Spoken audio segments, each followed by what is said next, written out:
CG is really valuable because it allows us to bring our champions to life. It allows us to get up close and personal with our champions in a completely unconstrained way.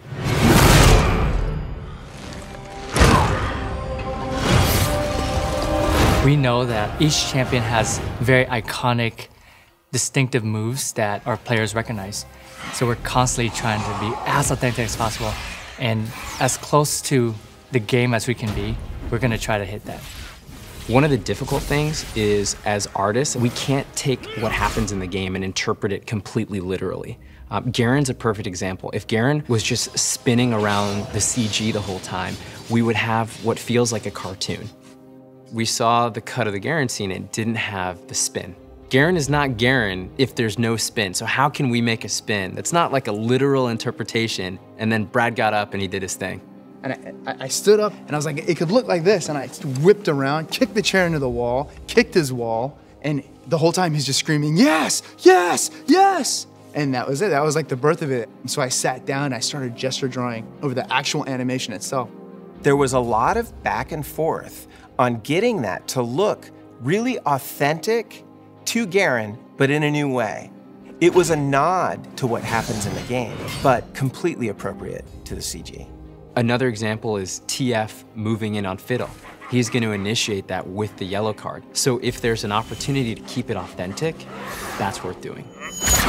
Why not motion capture? If we're trying to sell realistic or believability, then why didn't we motion capture the moves? The most athletic being in the world couldn't deliver on what we need Twisted Fate to deliver on what Rise jumps 10 feet in the air to jump over that giant 400-ton pillar. We wanted to be able to break the body when we needed, to create things that you could feel and not see. For instance, if you were to pause it, his back is broken. I mean, it's completely broken and he's off balance. You don't see it, but you feel how powerful he is, that it's a spine-breaking throw.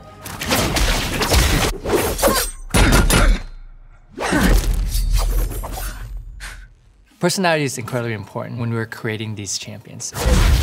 Annie's cool because she's like this two-sided kind of character. She's very cute and adorable, kind of innocent looking on the outside, but then you know she's got this demonic kind of twisted inside. We decided we definitely needed to shoot video reference and kind of get some ideas going. So one of our fellow writers, Christina Wan, volunteered to do some video reference for us, and she did such an awesome job on it that the animator working on it basically just took that reference and put it on Annie. It was like interpreted brilliantly, and it just really came to life, and it became this really cool moment. And we put so many fine details into the CG that no matter how many times you watch it, you're gonna notice something new every time. You may notice that Demon Blade Tryndamere's sword is actually breathing for a split second. You may notice that Tibor's tongue, when he's hanging by Annie's side, is actually flopping around, hand animated. It's touches like that that we think add a little bit of extra magic to the experience. This CG for us is really a gift to the players. And we know our players want to see our champions come to life.